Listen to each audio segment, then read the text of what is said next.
Aujourd'hui, une rencontre entre Donald Trump et Volodymyr Zelensky se tient à Washington. Et Zelensky n'est pas venu là-bas seul, mais avec un très grand cortège de dirigeantes européens. Il y avait Emmanuel Macron, Keir Starmer, Friedrich Merz, Melanie Stupp, Donald Tusk, Ursula von der Leyen, Mark Rutte. Cela offre à l'Ukraine une garantie politique contre un accord rapide au détriment des autres, comme l'a dit Trump. Aujourd'hui, la société de presse l'affirme clairement. Zelensky a réuni à Washington les dirigeants européens pour créer un front uni contre les concessions que Trump propose après sa rencontre avec Poutine à Anchorage. Et oui, l'image est volontairement marquante. Le président ukrainien entre dans le bureau ovale accompagné d'un solide soutien européen pour qu'aucun accord territorial ou garantie ne puisse aboutir. Non, je m'appelle Alexei Pesci. Aujourd'hui, nous sommes le 18 août, analysons ensemble. Et pourquoi les Européens sont-ils allés à la Maison-Blanche avec Zelensky? Quelle est leur position?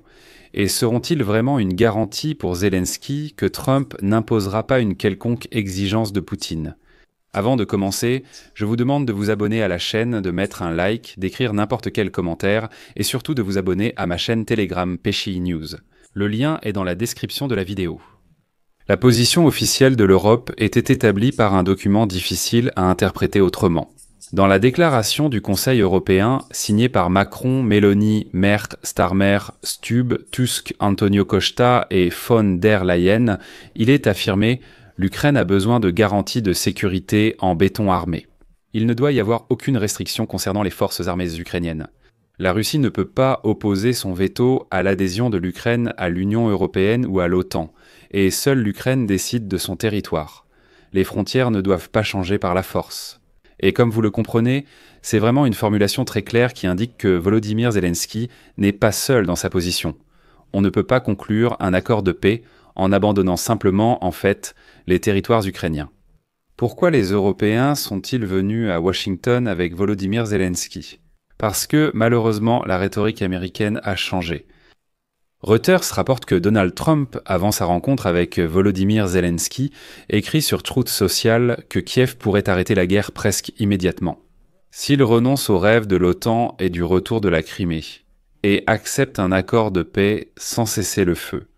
Volodymyr Zelensky doit conclure un accord, répète Donald Trump, rejetant la responsabilité de l'issue sur Kiev. Cela répond aux exigences de Moscou, mais contredit la position européenne. D'abord le silence et les garanties, puis le reste.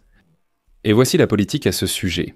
Aujourd'hui, écrit l'Europe, elle apporte à Washington des arguments contre un accord sans cesser le feu. Parce que c'est précisément cette approche que Donald Trump a commencé à soutenir après sa rencontre avec Vladimir Poutine en Alaska.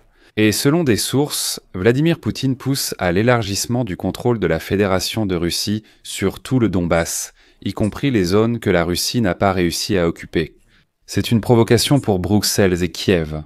Et c'est pourquoi la visite des dirigeants n'est pas une simple formalité, mais une tentative de changer le cadre même de la discussion dans le bureau ovale. Aujourd'hui, The Guardian qualifie les dirigeants européens de garde du corps européen de Zelensky et énumère la composition du groupe de protection. Il s'agit de la présidente de la Commission européenne, des dirigeants français, britanniques, allemands, du secrétaire général de l'OTAN, Mark Rutte, du président finlandais, etc. Le sens est simple, être dans le bureau ovale lorsque Donald Trump dira « ça me tient trop », signer tout de suite et que la réponse soit donnée à voix haute et devant la caméra. Non sans silence et garantie réelle et non de simples promesses écrites, aucun accord ne sera conclu. Et dans cette même logique, le Guardian note la position ukrainienne. Aucune concession territoriale sous la contrainte et aucun chemin où la Russie dicte les règles du monde. Le Washington Post explique soigneusement toute la situation actuelle.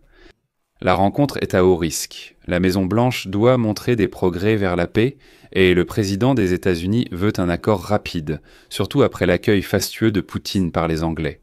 Mais la rapidité pose problème pour l'Europe, qui se souvient du prix de Minsk I et Minsk II, ainsi que pour Kiev, qui se bat pour chaque kilomètre de logistique. Les attaques russes se sont intensifiées la veille, Zelensky les juge cyniques. C'est un signal politique clair. Les négociations continuent, mais les combats sur la ligne de front persistent. J'insiste encore une fois ici sur le fait que les positions des dirigeants de l'Union européenne ne sont pas simplement des déclarations émotionnelles, mais un ensemble de véritables garde-fous contre un gel imposé. où Kiev abandonne des positions défensives dans les régions de Donetsk et de Louhansk, tandis que Moscou, vous savez, promet généreusement simplement une pause dans les combats. En résumé, l'Europe joue sur le long terme, Trump joue pour l'annonce du jour.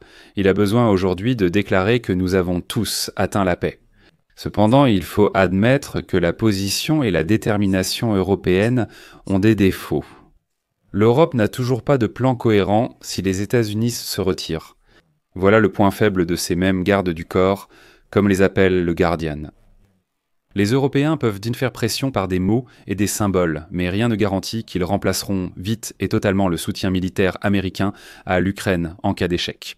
Et malheureusement, c'est un atout dans la manche de Donald Trump. Si par exemple vous ne voulez pas payer vous-même, alors nous ne nous mettrons pas à la table, nous ne signerons pas.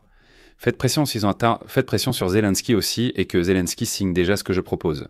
L'Europe doit répondre oui, nous sommes prêts à payer, d'où l'importance de la présence des Européens au bureau ovale aujourd'hui.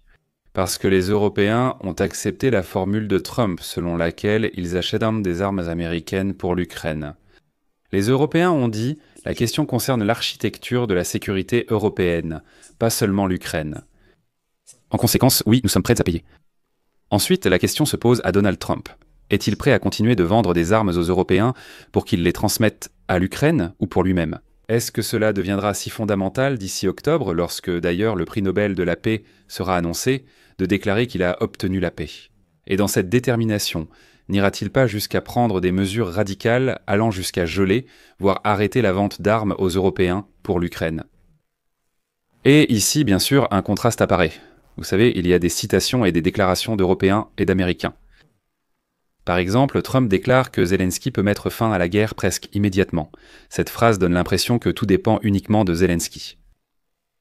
La décision concernant le territoire revient à l'Ukraine, les frontières ne changent pas par la force. C'est déjà la position de l'Europe. La Russie a accepté des garanties de sécurité dans le style de l'OTAN. Steve Witkoff le déclare, mais les Européens précisent aussitôt qu'aucune restriction ne vise les forces armées ukrainiennes. Et toute l'intrigue de la rencontre dans le bureau ovale se trouve justement entre ces lignes, c'est-à-dire tout dépendra de l'endroit où ils s'arrêteront. Comme vous le voyez, de nombreuses positions diffèrent fortement.